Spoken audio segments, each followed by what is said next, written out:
Olá, nós somos o GastroPed Talks, o canal da gastropediatria da Unicamp. Nós somos o Dr. Lucas Rocha Alvarenga, doutora Natasha Silva Sandi e doutora Maria Ângela Bellomo Brandão. O GastroPed Talks é um canal sobre gastroenterologia, patologia e nutrição pediátricas, com foco em profissionais de saúde, em que vamos discutir temas e evidências atuais com base em guidelines, artigos científicos e entrevistaremos profissionais de destaque na área. Então, olá, meu nome é Lucas Alvarenga, sou do GastroPed Talks e a nossa conversa de hoje vai ser bem legal, sobre dietas de restrição na faixa etária pediátrica. E para conversar com a gente trouxe a nutricionista Renata Guiral. A Renata é nutricionista da triagem neonatal da Unicamp e tem uma ampla experiência também com consultório, e ela já é nossa parceira aqui do GastroPed Talks. Antes de começar, Renata, eu queria contar um negócio. Eu estava vindo hoje para cá para fazer essa gravação e no elevador do meu prédio eu vi no hall de notícias do elevador do meu prédio falando que uma revista não científica, né, comentando que até 40% das famílias brasileiras mudaram o hábito alimentar durante a pandemia. E depois eu não li qual foi o desfecho da matéria, mas em relação a esse dado, o que você acha disso? O que você vê na sua experiência? Se isso realmente tem se concretizado e se essa mudança é para melhor ou para pior? E obrigado por ter aceitado o nosso convite aqui, Renata. Eu que agradeço o convite mais uma vez. Bom, isso, né, a mudança do padrão alimentar na pandemia eu vejo de duas formas. Uma delas é que eu acho que o pessoal está comendo mais, e eu não sei se esse mais está um excesso, se está adequado. Eu tenho visto que bastante gente está ganhando mais peso do que o normal. Porém, né, eu falo que acho que uma possibilidade positiva que as pessoas começaram a encontrar é de fazer mais comida em casa. Então, dados como esse que você viu no seu elevador, nada científicos, enfim, mas tem algumas estatísticas sobre busca de receitas na internet, né? Então, aumentaram as buscas por como é que eu faço pão, como é que eu faço lasanha, como é que eu faço bolo, né? E isso é uma mudança muito positiva, porque eu acho importante que a gente faça comida em casa, né? Então, é diferente quando a gente come um pão industrializado e um pão caseiro. E talvez mais pessoas voltaram para as nossas raízes lá de cozinhar um pouquinho mais, talvez por estarem mais tempo em casa, ou até por receio de comprar pronto, de pedir comida, né? Então, acho que dá pra gente aproveitar o lado positivo e manter, e cuidar do lado negativo, porque também não dá pra gente descuidar, né? E a restrição das atividades também, né? Atividade física nessa época. Então, isso acaba culminando em uma piora. A gente aproveita essa mudança de hábito, né, para fazer uma coisa positiva, e isso cabe a nós fazer esse tipo de orientação para as famílias, aproveitar essa onda aí de mudanças para tentar levar para o lado positivo, porque depois que isso se torna um hábito, sendo um hábito ruim, é difícil de mudar. Então, e 6 meses depois a gente já mudou o hábito, né? Sim, com certeza. Quem não fez um bolo nessa quarentena, pois né? Eu fiz pão pela primeira vez na vida na quarentena. Quem não? E agora um pouco do nosso tema, Renata. Você, do ponto de vista da nutricionista, do ponto de vista nutricional, você acha que existe diferença conceitual entre uma dieta e um estilo de vida vegetariano e um estilo de vida vegano? Sim, existe, né? Se a gente pensar, os vegetarianos, eles não consomem carne, né? Então não consomem o animal em si, mas eles podem consumir ovos, leite, né? Derivados de leite. E os veganos, além de todo um estilo de vida ao redor, né? Que é o consumo, a exclusão do consumo não só alimentar dos produtos de origem animal, mas também com cosmético, com roupas, enfim. Então a gente fala que não é só um padrão de alimentação, né? E do ponto de vista do cuidado do paciente, eu penso muito que a diferença é o planejamento. Então, qualquer alternativa ela é possível desde que a gente planeje bem. Claro que a gente tem alguns nutrientes para tomar mais cuidado na dieta que tem carne, na dieta que não tem carne, na dieta que não tem nada de origem animal, né? Então, o planejamento ele precisa existir em todas essas possibilidades. Às vezes a gente acha que consome de tudo, não tem restrição nenhuma, então a alimentação vai ser boa, e não vai ser. né? Então, acho que uma palavra-chave aí é o planejamento, porque vai ter diferença. Um vegano não vai consumir alimentos com uma densidade proteica tão alta, por exemplo. E eu preciso buscar alternativas para isso.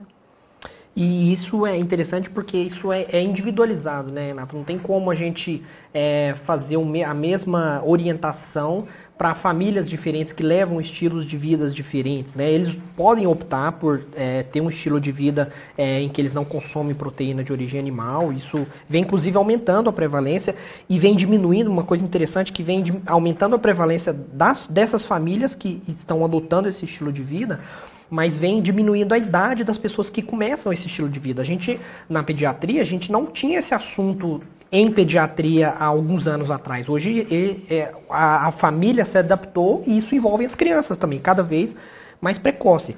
E aí surge um tema bem interessante. A gente já tem um outro vídeo aqui gravado sobre o aleitamento materno, mas aqui falando do aleitamento materno específico das mães veganas ou das mães vegetarianas. Renata, tem alguma diferenciação, tem alguma particularidade ou não?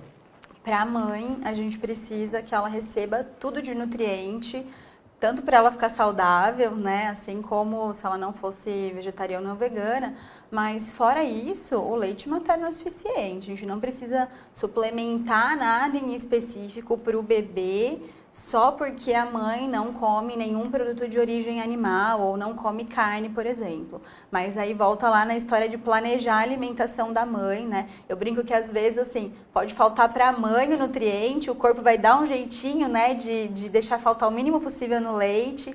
Então, essa mãe precisa se cuidar, né? Toda mãe amamentando precisa ter um cuidado especial aí. Muito bom. E uma coisa interessante, a gente estava comentando aqui também, em relação aos guidelines científicos.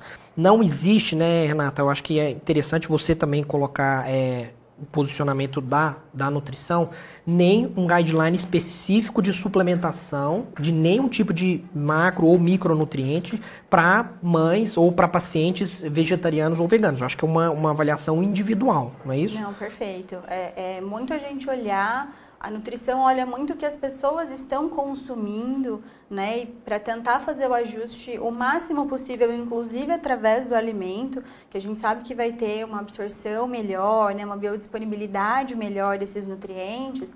E, se necessário, que bom que o suplemento existe e está aí para conseguir corrigir qualquer deficiência.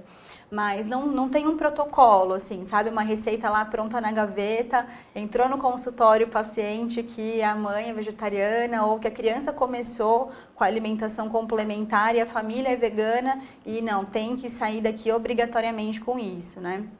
Acho que isso não é necessário, não é recomendável. Não tem uma receita pronta, né, para essas não, pessoas. Acho que eu gosto muito da ideia de que a dieta, o padrão da alimentação de qualquer pessoa, ele é como se fosse um quebra-cabeça. E as peças que estão ali, algumas a família vai determinar quais são, algumas nós profissionais vamos determinar quais são, e às vezes, dependendo da condição de saúde do paciente, né, alguma patologia pode determinar e alguma necessidade diferente. Então, a gente precisa que essas peças se unam de alguma forma, sabe? A gente precisa fazer tudo encaixar. Então, o respeitar a decisão da família e avaliar o que é que eles têm por hábito consumir é o que norteia se eu preciso complementar ou não. Ótimo. E é interessante que você falou também que vale diferenciar, o que a gente estava conversando, vale diferenciar. Muitas famílias optam por seguir esse estilo de vida, né, de alimentação, mas outras famílias, esse estilo é imposto por conta de alguma doença, né, Renata? Então, a abordagem é diferente. É diferente de você restringir a proteína do leite de vaca para uma criança que tem uma doença, uma alergia à proteína do leite de vaca, de uma criança que tem uma família que opta por não consumir a proteína do leite de vaca. Então, são recomendações e abordagens totalmente diferentes. Uma é por opção, a outra é por uma imposição da doença, né? E outra coisa interessante também é essa questão da abordagem em relação aos utensílios da casa.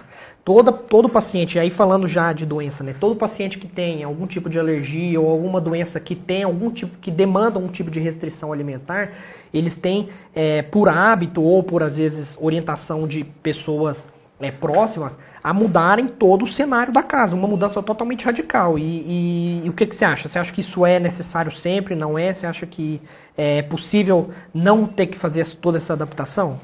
É possível não fazer. Eu acho que quando a gente vai para o que a gente tem de recomendação formal, a gente não tem a recomendação de tira tudo, né? É até curioso isso, porque eu já acompanhei um caso de uma criança uma vez que a gente precisou modificar a ração do cachorro. Porque a criança às vezes brincava com o cachorro e comia, ou o cachorro lambe o rosto e tá comendo ali, sabe? Mas assim, é muito um extremo, né? Eu sempre vou lembrar desse caso porque foi até curioso, assim, da gente chegar o que é que ainda tá errado, que ainda a criança tá manifestando sintoma, né? E a criança estava lá de vez em quando experimentava a ração do cachorro. Então teve que ser uma ração, né, adaptada aí. Mas, de um modo geral, higienizando, lavando as coisas, né? Então, a mesma coisa para evitar qualquer contaminação, até por bactéria nos alimentos em casa, né? A gente garante uma segurança. Acho que a gente pode personalizar, talvez um pouco isso, mas partir do princípio de que dá certo limpando tudo direitinho, sabe?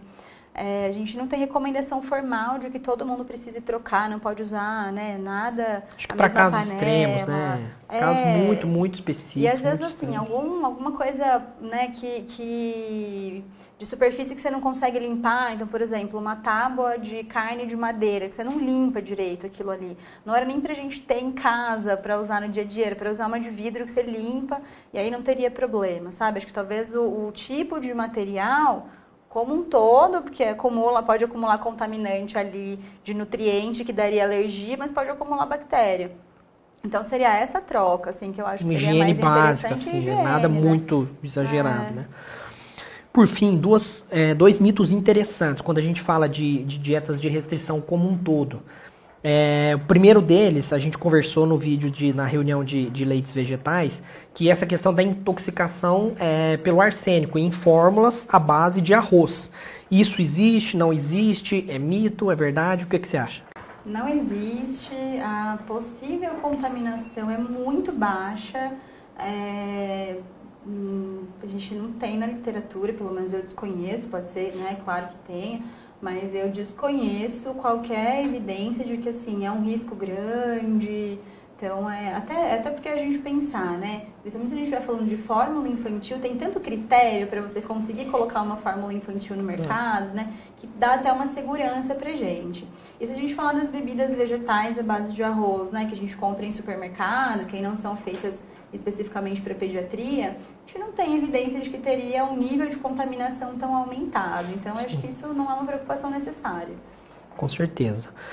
Outro mito que também é muito falado, a questão dos disruptores endógenos no uso da proteína de soja. Também é mito? Não é mito? O que você acha?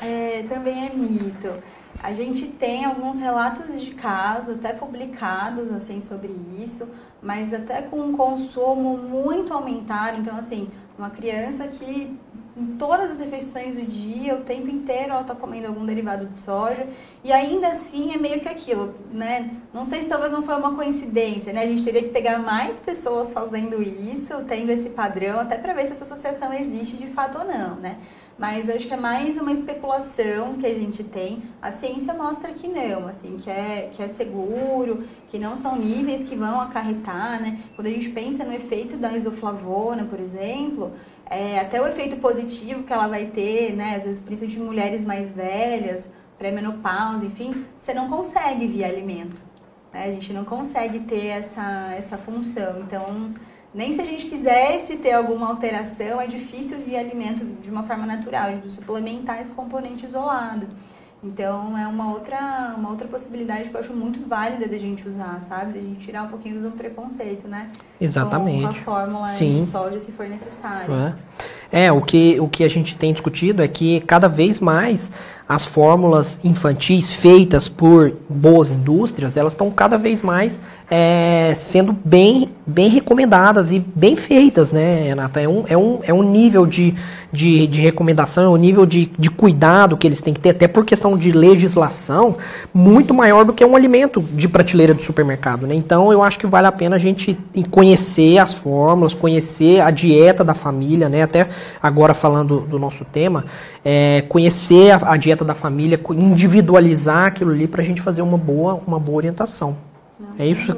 Quer concluir mais alguma coisa? Não, eu acho que é isso. Acho que a gente alinhar, né, o que a gente tem de conteúdo científico, tentar ajustar para a necessidade do paciente, de que a gente está vivendo um momento em que o paciente traz muita coisa olha, eu quero fazer dessa maneira e que, se é possível ser feito de forma segura, por que não a gente não ajudar, né? Não dar a informação para ele fazer de forma bem feita mesmo. E aí precisa estudar os assuntos. Exatamente. Senão a gente acha que não dá certo, a gente acha que vai ser prejudicial e, na verdade, não, né? É uma possibilidade aí, uma forma de orientar. Com certeza, a gente tem que conhecer as demandas, né, da atualidade. Sim. Mas é isso, muito obrigado. Obrigado mais uma vez por estar aqui com a gente. Eu que agradeço.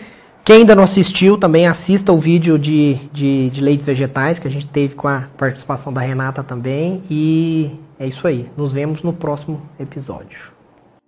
Obrigado por nos acompanhar. Esse foi um episódio do Gastroped Talks. Estamos no Instagram, @gastroped.talks, no YouTube, Gastroped Talks Unicamp, e também na forma de podcast. Até o próximo!